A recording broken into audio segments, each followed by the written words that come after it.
from the Swisscast Network. Hello, and welcome to the podcast all about becoming a health coach. I'm your host, Megan McCrory. And I'm Danna Hoffman, Megan's new co-host. The first 23 episodes of this show were recorded back in 2018 while I was attending the Institute for Integrative Nutrition. Those early episodes cover what Megan was learning during the first half of the health coach training program. And they're still a great place to start if you're brand new to the world of health coaching.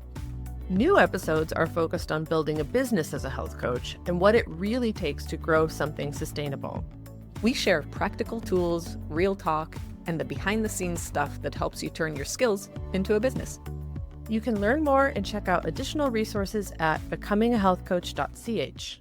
That's becomingahealthcoach.ch. Okay, let's get into today's episode.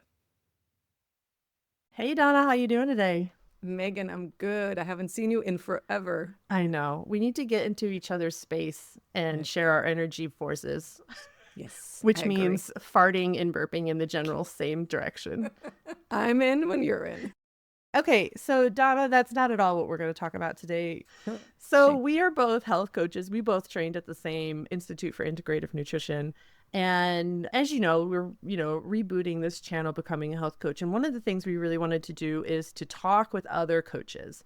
And specifically, there is absolutely no linear line to become a coach. Someone starts off thinking they want to be one kind of coach, then they try and that leads to something else, or they don't do it because they can't hack the business end of being a coach. They can't hack the marketing side or the sales side. They're like, I just want to be a coach. Fortunately, in the last 10 years, there's a lot more businesses that are open to having you just be a coach and you don't have to do the marketing. Client lands in your lap.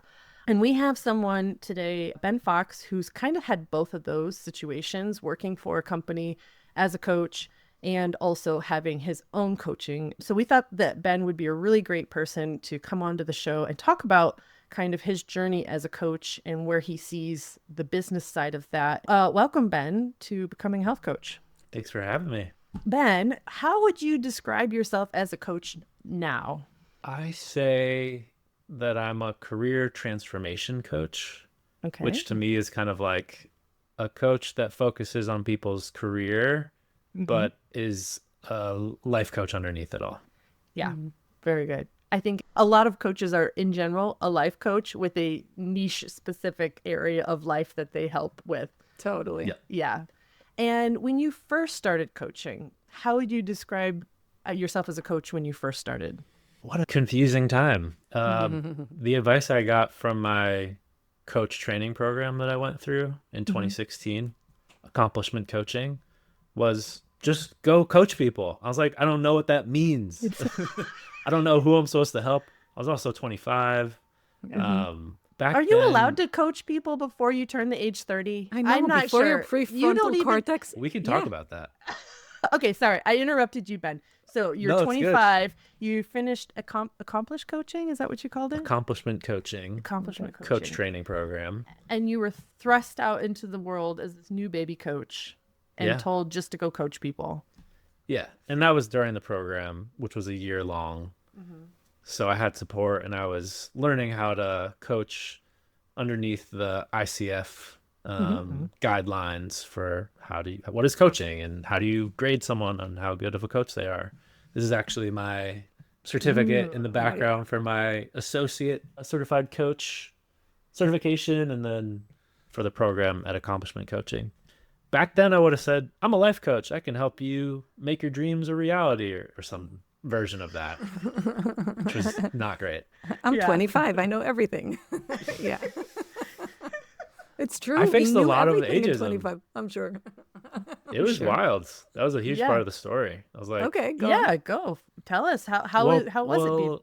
I'm bold. I'm a New Yorker. When I know what I want, I'm going to go after it. I'm sure part of that has to do with being a man and being the youngest of three brothers in a male-dominated household. I digress because I think the confusion a lot of people have about coaching is that you need all the expertise to do it well.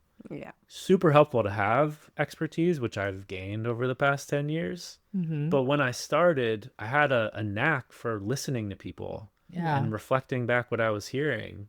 And it didn't matter what industry people were coming to me from. They could divulge things that they hadn't told anyone. And I'm like, that's not a skill set that necessarily can just be cultivated. I have some things I was given by being born into this body. But yeah, as I was starting my career, I did have people be like, why would I trust a 25-year-old with my career or with my life? You don't know anything. And it's like, well, are you just talking to that younger version of yourself? Is that what you receive? Because oh snap, you were just like right in there. That's an Love it. it was excellent unfair. response. It is I was unfair. like, you don't know me.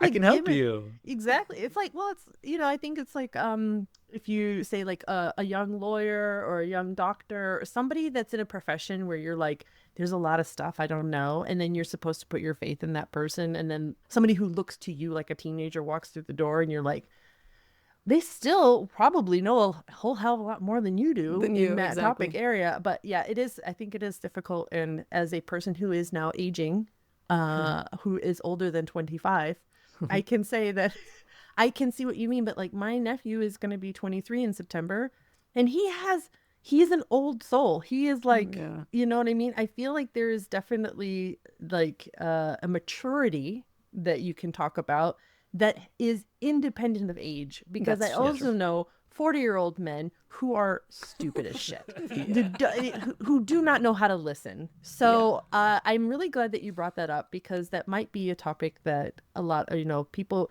because coaching in general over the last 20 years has gotten into a place where a lot of people know more about it.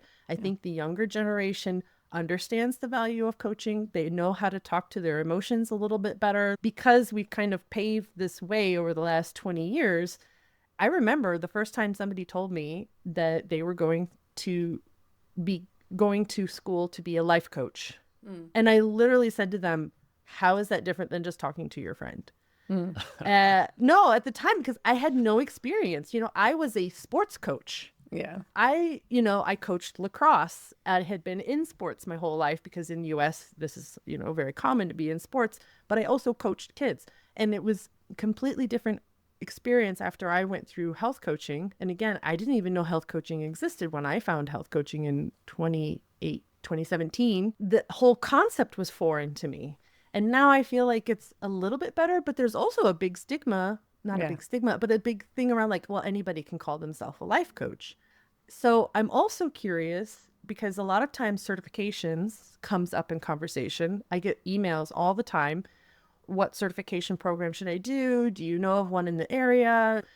So now looking back 10 years later on the program that you went through, was it something that you think was necessary, or would you have learned those skills on your own? Like you said, that's kind of more part of your personality. Like, was the certification program beneficial for you? Totally. I knew enough to know there was a lot that I didn't know yet. And what the program did really well was have me develop myself. I think one of the main jobs that I have as a coach is to keep growing and developing and learning, so that I can share that with people I'm coaching. And the program each month had a different theme. It's like, okay, this month we're going to look at your money stories. Money. Or this month is big R relationships. This month is spirituality, God. And these things that really trip all of us up. And I got to see, with the help of this group of really amazing humans, what are my own values, what are my own hang-ups of these different things. Because through that, I was then able to see myself reflected in people and just be a step or two ahead of them. Like, oh, here's how I've grown. I can help you do that too. The big reason I chose this program back in 2015, I was looking for coaching programs, and this was the only program I could find where I could see it in action, in person, just be a fly on the wall for a few hours for free. There were a lot of programs that were like, yeah, you can come, but we're going to charge you like $1,000. I'm like, Wow. what? I just want to know what this is. And they Mm-hmm. had this whole system where they'd have guests come in for a few hours that was groundbreaking for me. I was like, oh my God, this Mm-hmm. is what I want to be doing. I Mm-hmm. was in a basement conference room in a hotel in Lower Manhattan. It was July 2015, month 6 of a 12-month program. And I felt like I was having this huge breakthrough. Like, yep, this is what I was looking for. Mm-hmm. And I signed up 2 weeks later. Excellent. Excellent. Amazing. And was your program all in person then, or was it all online? It was a weekend each month in person. So like a Wow. Saturday and Sunday Very Fun. cool. in-person training, and Yeah. then calls and stuff In throughout the between. month in between. Okay. So, Ben, I have a question because you did mention a few minutes ago that at some point your teacher, I don't know what to call it, a guide, kind of tossed you in the deep end and said, just go coach, right? Which sounds a little bit cruel when we think about it, but do you see any benefit to what he made you do? And what would that be? I think it was the general advice of all the leaders in the program. Mm-hmm. Like, hey, you don't know what you're doing yet, so you have to find out how to do this. Mm-hmm. When you said that, like push you in the deep end, oftentimes people learn how to swim because that's what happens. They get pushed Right. in. Maybe they had a little bit of training, like how to float, important. You don't want to drown, but you might not feel ready, and you are already. Mm-hmm. And you need to kind of suck first to Yeah. know, okay, I'm hearing this. How do I reflect that back? Or what do I say now? Or what's the flow of this hour? I don't know what I'm doing. And it's like, yeah, that's why you practice, because Yeah. you will be bad or okay at first. And I think that's really hard for a lot of people, a lot of perfectionists. They're like, Yeah. I should be good right away. It's like, well, Yeah. where'd you learn that? Yeah. Probably not. Yeah. Yeah. Exactly. Or the thought of, I should have a website before I even start coaching. And Yeah. you're like, well, you don't even know that you're good at it or that you like it. You might want to coach first. Yeah. Or like, who do you want to coach and why? Yeah. Yeah, no, that's a big one coming up with like the niche. And I feel like you have a really interesting niche.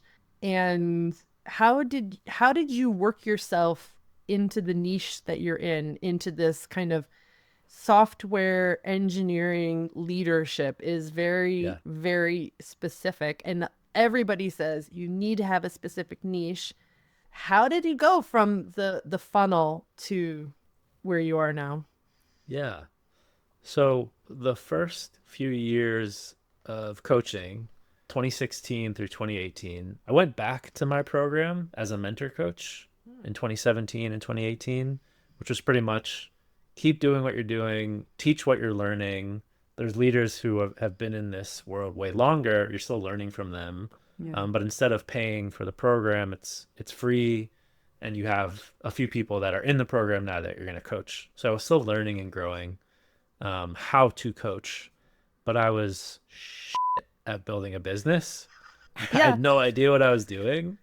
I was like, I don't know how to market and brand myself, and I don't know what my niche is. So it was a scattershot of like, let's just throw spaghetti at the wall, see what sticks. Yeah. If people feel like they're vibing with what I'm saying and want to hire me, amazing. And I struggled a lot to get clients for a few years. Okay. And it got so bad in end of 2018. I was in a new relationship. I had 2 credit cards that were about to be maxed out. I was living at home after a bad breakup. I was engaged to be married. That ended. Wow. I was in the dumps. And my then new girlfriend was like, you need a job. And I was like, Oh, no, really? yeah, you're right. Yeah, I need a job. And this is what eventually brought me to where I'm at now. But I saw that the coding boot camps here in New York hired what they called career coaches to help their students make that transition into their first jobs as software engineers. Okay. And I was like, that sounds cool. Let's apply. I got the job and I loved it. I loved, one, just working with these people who put all of their eggs in one basket. Mm-hmm. I worked with former lawyers, teachers, restaurant workers, some who were in tech in different ways, to completely transform into software engineers. I Wow. was like, I love the boldness. I love the promise that people are going after. This was pre-AI dominance, so it was Mm-hmm. super possible. I saw people, this one woman was working in restaurants. She was in her late 20s. She went from that life to making six figures in her first job as a software engineer. Oh, Wow. wow. I was like, that That's cool. amazing. Like, this is truly transformative. Yeah. And I'll just also say that I'm not a software engineer. I'm not a coder. I don't have like extreme technical prowess. I'm okay. And I saw that the people who were adept at that, Mm-hmm. um, I meshed really well. Like Mm. there was a sympathetic thing going on where we both love solving problems. They love solving like the technical stuff, and I love solving the emotional stuff. Mm. And together, it just was a great fit. Oh, cool. So when did you get your first paying clients? When did you start? I mean, from when you exited your coaching career or your coaching program, certification program, to when you said, wow, okay, maybe this might be a thing where I can actually make a semi living at it or make a living at it. How long did that take you? And, kind of what was the breakthrough moment for you to get that first paying client? Before my program started, I just put a call out to all the people I knew, being like, hey, I'm learning about this new career. I want to become a life coach. And if anyone wants some free coaching, no idea what that meant at the time, let's talk. Yeah. So I had one person who didn't pay me, which was great. And I just tried to listen, and I was like, I don't know what I'm doing, but let me see if I can help this person. Mm-hmm. So I'd already been in that mindset of, let's just try this thing out, and I Mm-hmm. don't need to get paid right away. The program that I went through was like, you should get paid at least something, because Yeah. that will shift your relationship to doing this thing. And I credit the Mm-hmm. program a lot for having me think differently and not just having pro bono clients. Mm-hmm. I think it was within the first 2 months of the program that I had someone who actually paid me. I think it Mm-hmm. was like 150 a month, which, Mm-hmm. as a first thing was like super significant. Yeah. Part of my boldness is I really believe in myself. When I have conviction over this is what I really want, like my heart, my intuition, my Mm-hmm. mind are all aligned on this thing, I go for it. So I didn't have any doubts that I could make it work. I think to my detriment at a certain point, because like I said, by 2018, I was 2 cards maxed out, living at home, single, being like, I don't know, did to Rethinking your myself. whole life choices. Totally. But I think after getting that first paying client, I was like, let's keep going. Like, I love helping Yeah. people in this way. And Yeah. I've seen other people make this work. I think I can make it work too. Yeah. I mean, you touched something really interesting too, because you said like they kind of made you get paid Yeah. the coaching. And I think it's really important because I noticed that for coaches have been coaches most of their lives. They have been trying to help everyone most of their lives, and not necessarily in a very good coaching way, which is important because then when you're getting paid, it's serious. You need to really be like on key, but also it changes your own relationship with it and it shows you your own worth because it is time and energy that we have put into many other people that we didn't necessarily get any reward of any kind from. Maybe our advice helped them or our support helped them, which was great. Mm-hmm. But I think it kind of diminishes your own value. And when you get paid, it's kind of like, okay, I can do this. Or I'm worth a certain amount. My time is worth something. And that's really something for someone who wants to become a coach to just kind of reflect on and be like, how many people did I actually, how did coaching come up in my life until today? That I think tells you like, am I going to enjoy it and be a good coach? Because if it's in you, if you're a real coach, it's like it's in your heart, it's in your DNA. And that's not necessarily something that everyone can just learn. It's very intuitive. It's very emotional at times. So yeah, it's stuff that you really need to know that you got in your pocket. So Yeah. I don't know. Did I have a question in there? I have no idea, but I had a just wanted thought too. I had a follow-up thought. That's right. Yeah, Ben. What are you, we asked you on for your thoughts. So please. Thank you. I just saw you're about to talk, Megan. And this is No. part of the thing. Yeah. This is like emblematic of what I think. I'm going to use myself as an example. It's like, oh, but everyone else, let me make sure people are good and I'm listening to them and like make sure everyone's being heard and listened to. It's great. Something you were saying, Donna, made me think about how the coaches I've met or people who want to be coaches, part of the challenge is they think, isn't everyone like that? Doesn't everyone like listen at that level and like care in that way? It's like, absolutely not. no. Like you have something that literally transforms the rest of their lives. Like they are not the same by meeting you. It's kind of like if you've seen Wicked. Yeah. Oh yeah. No spoiler alerts. I have not seen it yet. Okay. Donna. Well, just like want having to. met you, Yeah. Yeah. it's good. It's good. I'll Having watch met it you, tonight. I'm better. I'm like a different human now. Yeah.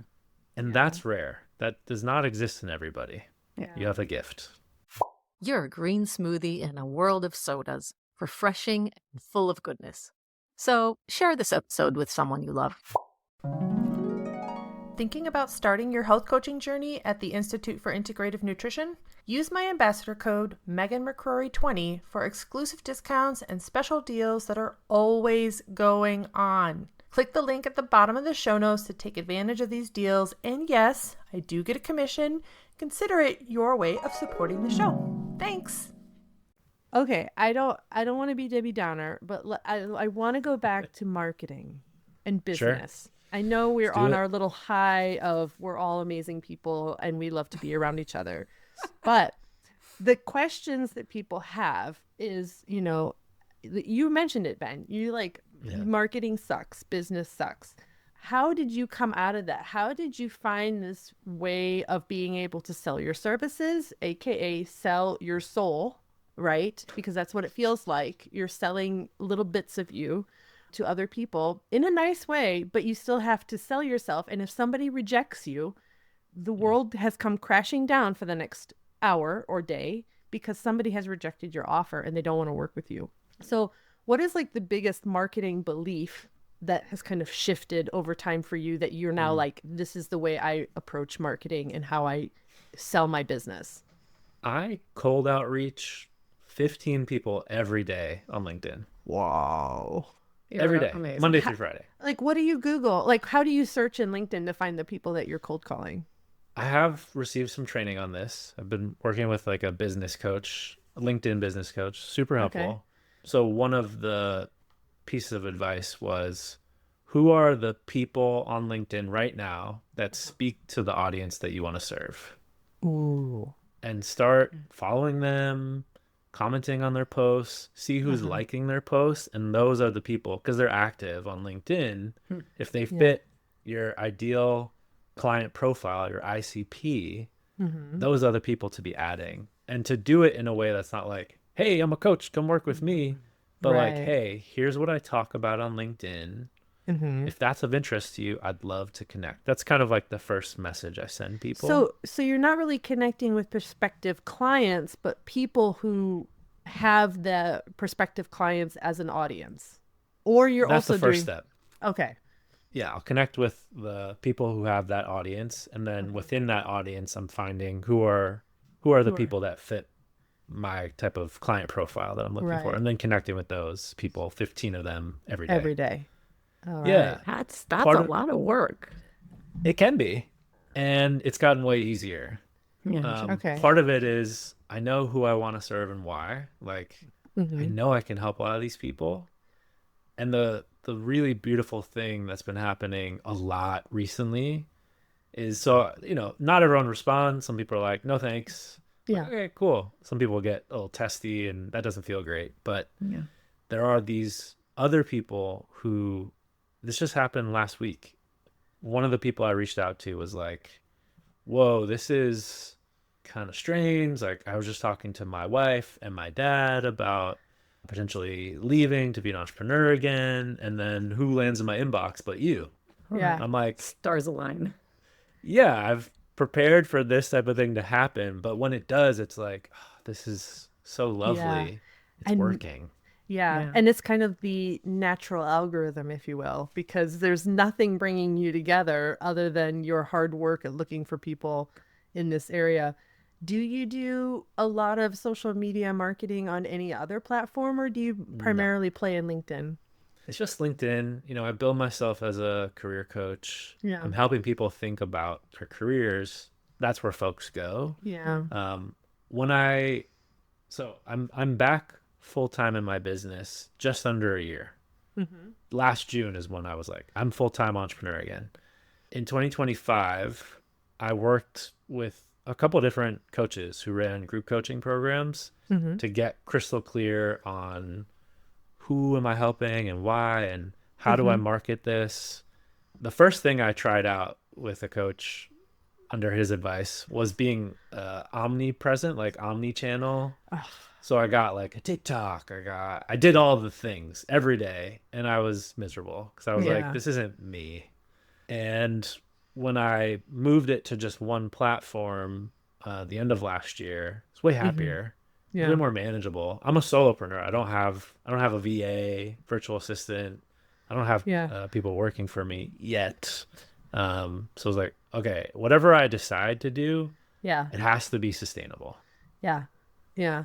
Okay, that's good. Yeah, because I feel like that's definitely people. First of all, I think that new coaches don't necessarily validate their offering, and they just start going out there. And I feel like it's something that's hard to do because you think you know what your client needs, but you haven't necessarily validated that as an offering.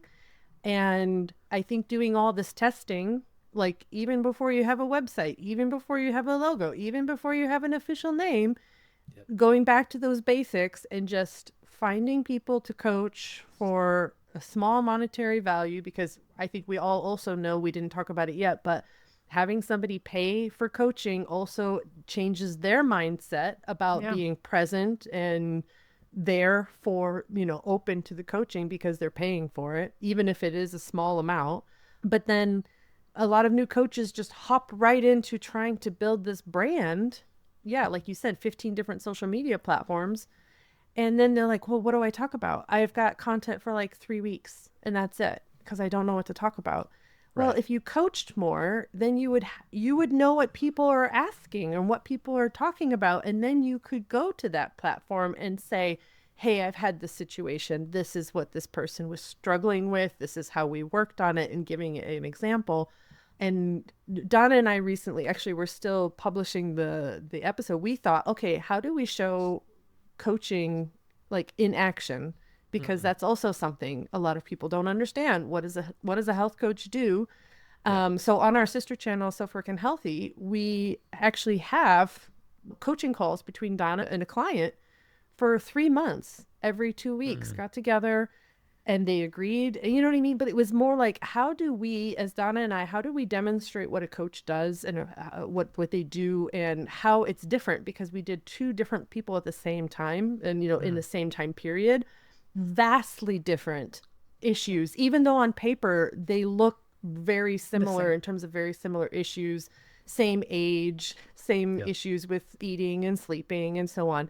But you listen to the conversations and it's night and day. It is. And then we have on this channel, on Becoming a Health Coach, we have like Donna and I's like reaction to how that coaching session went.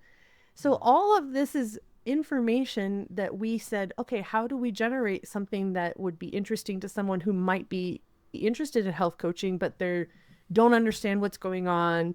And, this is kind of part of our marketing, part of how can we find new clients? Well, we're finding new clients by demonstrating how this process works. That was the way we said, that's going to be the most fun for us, sustainable, interesting for our listeners. Will it be for everybody? No. Do we have a huge audience? No, but our audience is growing because we're consistent. That's also one thing with marketing. Yeah. You've got to be there. You got to be consistent. But it's so much easier to be consistent in one platform, right? Yeah. Like if you, and then you become that trusted voice. So I think that's, it's one of the hardest things. Everybody knows it's hard, but you don't realize how hard it is until you actually have to do it. And then you're like, God, this is really hard. And that's when you know how much you want to be a coach or not. Yeah. By not giving up and texting 15 freaking people a day, which is not amazing. everybody is meant to be an entrepreneur, you know what I mean? and- Or a solopreneur. And Ben, I would love for you to share, because I think, a lot of people will hear that and go like, okay, that's my formula. I need to contact 15 people a day. I can hopefully be as, this is what I'll do. There's so much I want to say here, but can you please explain how many heartbreaking rejections and rude, replies you get that, if you're ultra sensitive, would keep you up at night? And what percentage actually becomes a client? Because I think that's really important. You will get your heart broken every single day, numerous times. Am I wrong? Definitely happen. Yeah. I mean, it's been less than that for me. Thank God. It's not every day. I am a very sensitive person. A lot of this is like things that I've learned as marketing or branding 101. There's a funnel. You need people at the top of your funnel. You need a lot of people at the top of your funnel.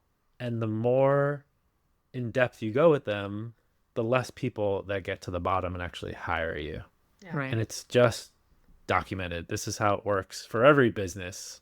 Yeah. You're not going to make everyone a client, and good. They should not all be your client. True. I was thinking about it.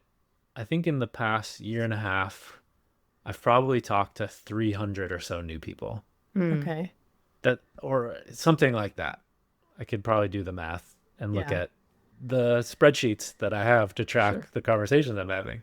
Maybe 10%, maybe a little bit less, probably a little less than 10% are clients or close to being clients. Yeah. It's not a huge number, but No, because but I'm that's putting in these reps. That's good, pretty though. high, though. Actually, the conversion rate, right? That's what it's called, the conversion rate from your first interaction to the point where they're paying for something. And I think most times the conversion rates for things are like 2 or 3%. So I think anything above 5 is amazing. Which is why I was saying, this, and it is because you're so consistent in approaching 15 people, you're just growing that audience and that number. Yeah. And that also, in fact, grows the percentage because you're contacting people. You're actually having a conversation with them, which is very important. And I think it's something that a lot of coaches I think it's a very scary space. Yeah. To cold call or to just kind of approach a stranger and be like, how do I tell this person that I can help them and realize if they're a potential client is a very, very scary space. Yeah. But as soon as you do the first time, the second time is a little bit easier. And then the third time you might get someone rejecting you, not in a nice way. And that might set you back. And then you're like, all right, now I'm ready again. And so it's such an emotional process, but it's a process that you have to go through if you want to be a coach, I think. Right. Yeah. I think a lot of us also have this mindset of how do I do this? And I think it's based on this book, Who Not How, that I read recently. All right. Dr. Benjamin Hardy. But this idea that we're asking the wrong question. It's not how do I do this? It's who can help me do this. And last year, I hired a lot of different who's that taught me how do you reach out effectively on LinkedIn? What's the type of content you should be sharing? How do you figure out your niche? How do you tell your story? Like I had to learn all these things because I was coming back into entrepreneurship. Even though I've been coaching for 10 years, I had to reinvent myself as a business.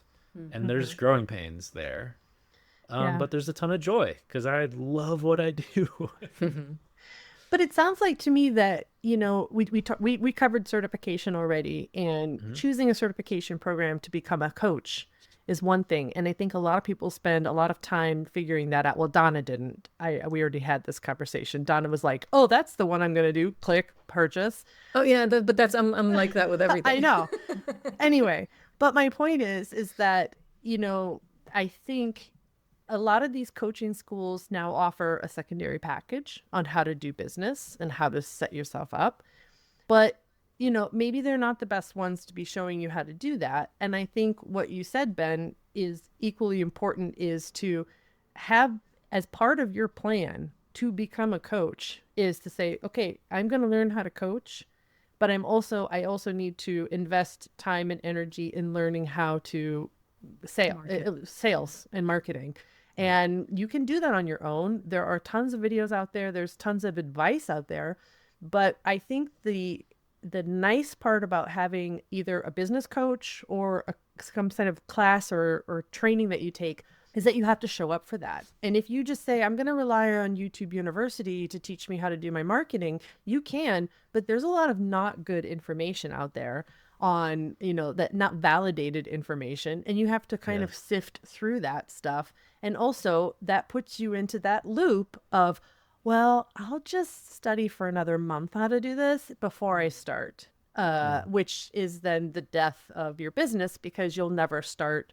So there's like that balance of knowing enough, just doing something, but then making sure that you keep that learning going. I think you mentioned that already, Ben. You just have to keep learning as a coach how to do these business sides of things. And we didn't talk about it yet, but you did work for companies where you were just the coach and you showed up. Could you just talk a little bit about how that experience is? Because I feel like a lot of coaches just want that. Is it easy to get that kind of job? It feels like it should be easy if you've already coached, but maybe not so much because there's so many coaches that want to do that. Is it overpopulated? I'm not sure the current state of it. There seem to just be more and more of those companies being created as I was looking for that type of work. I've worked for other companies as a contractor since 2020 until last year. There were, I think, 4 that I've worked with in total. Mm-hmm. I think it wasn't so hard for me in that it wasn't necessarily something I needed. I wasn't like, I'm looking for this 100%. I got reached out to by Maven Clinic in 2020 when I was fully employed. I was like, yeah, let me try this out on the side. That'd be cool. Mm-hmm. I think it can be challenging. When I left my last full-time role in October of 2022, I knew, okay, let's build a bridge by looking for contracting roles because I'm getting a taste of, it was a startup, but I'm getting a taste of like corporate America or working as an employee isn't really for me, and something that I've thought, but that kind of solidified it. Mm-hmm. So finding contract roles, I found one company that I was interviewing with. It's called Happen to Your Career. And I was like, amazing. Okay, I get to have full-time freedom. Like I get to set my schedule. I get to say how many people I'm going to work with. Mm-hmm. And the clients are going to show up who are possibly a better match than other people coming through the door. Mm-hmm. I did that for 2.5 years with that company. But a couple of things were really nagging at me. One was, I really don't have control over who I end up working with. I could say no at that company. At Maven Clinic, people just like signed up for a slot. So I had to take anyone. So I met a lot of different people, which was great. Didn't have a lot of control over that. And I also, the only way to increase my income was by working more hours. Couldn't increase the rate, really. I did a little bit. I asked for an increase, but it didn't go up significantly. And I thought to myself, I could make a lot more if I controlled all of this. Mm-hmm. And that's the case. Yeah. But that's the balance, I've put in a lot of work. Exactly. Sorry. You got a lot more work to do. So do you normally work with one-on-one clients, or what is your current offering? Let's put it this way. Yeah. Right now I work, and I've found that I love working one-on-one with people. I've done some group work throughout my career, but I keep coming back to one-on-one being where I thrive. I feel like I make the biggest impact. I love it the most. Mm-hmm. So my current offering is a 4-month package where I work with people an hour each week. There's worksheets and things I have them do in between. A lot of people feel like they're bothering me if they text or email outside of session. And I'm like, please bother me because then I can help you. And my boundaries are really clear. If you're going to text me on Saturday night, I'll see it. I'll be super happy that you messaged me. Probably not going to respond until at the earliest Sunday afternoon, but I'll have seen it. And if it's an emergency, I'm happy to talk to you. Yeah. So that's kind of like the format of the work I do with people. Yeah. I also started a few months ago running a free group Okay. where previous clients, current clients, and people who might be interested, I have an hour session every month, different theme, different topic. Sometimes I have a speaker, breakout rooms, because what I do want to build is a community of great people who maybe hire each other or build businesses together or be like, hey, I have a job on my team. You seem awesome. All vetted by me. So that's something I'm creating now. And yeah. Amazing. Yeah. So Ben, I have a question for you. If someone comes up to you now and tells you, Ben, I think I want to be a coach, what's the one advice, just one advice that you would give that person? It could be within the business or it could be specifically about coaching, just the one first thing that jumps into your head. This might be a frustrating coach answer, but it's what came to my head. It's like, how do you know that you want to be a coach?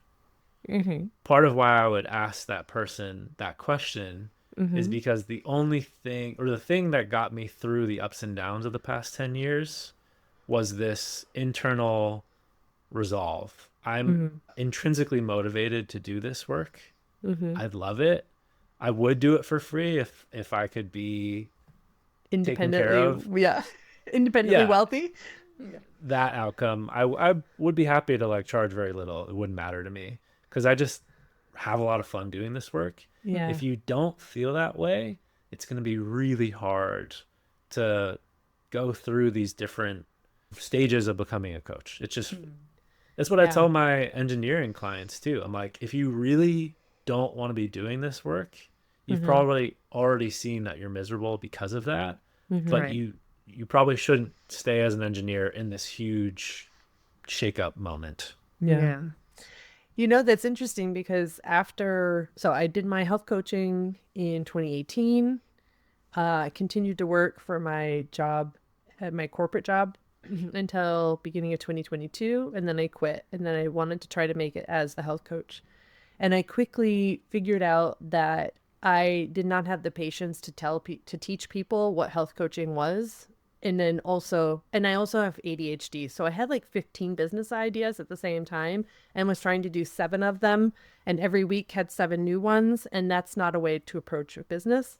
And I realized that now. And I was like, oh, that's a good learning. Megan had never been I'd been in some kind of employment since I was like 15, working at the gas station, right? Yeah. Had no idea how to work for myself. And then I quickly realized that, oh, I actually don't like working for myself. I don't like being a solo entrepreneur. I love working with people. And I understand that if I was coaching people, I'd be working with people, but that's not what I'm talking about. I'm talking about like building something with somebody else. Yeah. And that's when I built a Swisscast network, because now I get to work with a bunch of podcast hosts, helping them do their vision. But my point is, and I am getting to a point, Danna, I can see your eyes. My point is that I know I'm a coach because I've said I can coach in any situation, and that's going to make me happy. And right now, I coach people on how to do a podcast, how to start a podcast, how to monetize their podcast. You know what I mean? Like, and I've realized that even if I'm not making any money at it, I enjoy doing it. And so, and I also enjoy coaching in other aspects. And I realized that I don't have to say this all or nothing, that if I'm not a health coach, that I'm not a coach. It's just like you said at the beginning, Ben, it's just like, in you to be this coach. And I resolved myself going, well, I can be a coach in any situation. So I would also encourage people who want to be a coach that you can be a coach at your corporate job. Totally. And you can be a coach at your school. You can be a coach at your church. You know, I mean, there are so many opportunities to stretch and flex the coaching muscle and support people. You don't necessarily need to try to run a business if you're not business minded, and you can still get that satisfaction. You can still support your family financially with a full-time position. And I was lucky enough to experience that in my corporate world. They knew I was coaching. I had to announce that I was doing this. And then I said, could I do these things on lunchtime? Could I hold a meditation thing at lunchtime? Could I do these things? And they're like, yes, please do that. I mean, it's your own time, it's your own free will. But they were supportive of letting me do that. And I thought, you know, that is a great place to be, where I can start to learn how to do these things, but still have my full-time income. And that's, again, one of those things. Think before you do the nuclear option of just quitting. I know I know that you have a roadmap and a plan for people who want to quit their toxic jobs. And I think that's another point that we probably won't get into today, but we'll definitely leave some links to these kind of how to quit your toxic job, but doing it in the right way. And becoming a coach is one of the reasons a lot of people quit. They're just like, I'm fed up with this. I want to help people, and this is the only way I know how to do it. And I think expanding people's minds to say that's not the only way, but it is one way. And yeah, I love what you said about there's all these areas in your life that you can coach right now. Why not start there? Something that I harp on with everyone is please experiment before you commit. A lot of people will come and be like, oh, but I'll need to go back to school and get this certification and do that. I'm like, that's not necessarily true. And if it is true, it would be because you did the work beforehand to know that that's what you should be doing. Like you also said, you don't need to be an entrepreneur coach. That's just one iteration among many, many that might fit for you. I grew up in an entrepreneurial household. My dad's a serial entrepreneur. My mom was an art dealer and actress. Like, that's what I saw growing up. I was not raised to like be a 9-to-5er at all. So it works for me. Yeah. Neither was Danna. Danna, well, I don't know about your parents, but Danna's not a 9-to-5er either. My mom is a serial entrepreneur as well. And I was always, I mean, like, since I remember myself at like middle school, like taking all of my mom worked at a pharmacy, and she got little samples of perfumes, and I went to school with these samples that I got for free and tried to sell it to kids. So yes, I definitely have that in my blood. But Danna, you're also a hustler. You know, we haven't talked a lot about your coaching journey, but you were fully supporting your family health coaching for many, many, I don't know how long, but so it is possible. Everything is possible, and everybody's different. Possible. So also, maybe the last words here are also, do not compare yourself to any other coach. Yeah. You're on your own journey.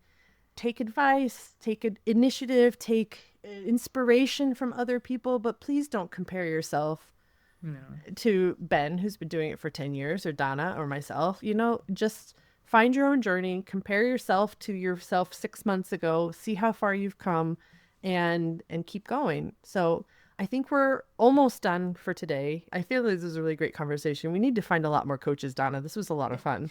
But I want to know, Ben, the last question is, what's the biggest myth about coaching that you thought you knew that you kind of busted for yourself?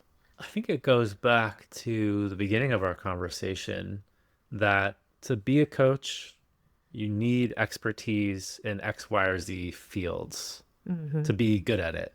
Super helpful if that's what you really want to focus on. But what I found was the skills of being a really solid coach are industry and experience agnostic. Yeah. They can be super helpful, but if you, as we've been harping on this whole time, if it's in your soul, in your gut, that this is your DNA, this is how you want to help people, you can help people, and you can figure out how to do it in a way that lines up with your values and how you're going to be most effective. But I've been coaching. I started when I was 25. Like, I was helping. There was one client I worked with who was owned a nonprofit. She was in her 70s, and I worked with her. I was a 26-year-old. Amazing. Yeah. Thanks, Ben, for joining us today. We really appreciate you. We're going to have all your links to how to find you. So obviously Ben plays on LinkedIn. So if you have a question, it sounds like he'll be willing to answer and help you out. So feel free to connect with him on LinkedIn. And yeah, thanks for being here. Thanks for having me. And just real quick, benfoxcoaching.com if you want to learn more about me. There you Just go. that easy. Super simple. Yeah. All right. Unlike mine. Okay. Okay. See you later. Bye. Hey, did you know that I have another podcast? It's called So Frickin' Healthy. And I started that podcast in 2022 with another IIN health coach named Danna Levy-Hoffman. So if you love this podcast, you're probably going to like that one, because all we do is talk about health stuff. We have great experts on. Yeah, we have a really, really good time. So join us over there. The link is in the show notes. It's called So Frickin' Healthy because, we had to keep it a little bit PG. See you there. This podcast is a production of the Swisscast Network, amplifying English-speaking voices in, for, and about Switzerland. Learn more at swisscast.network.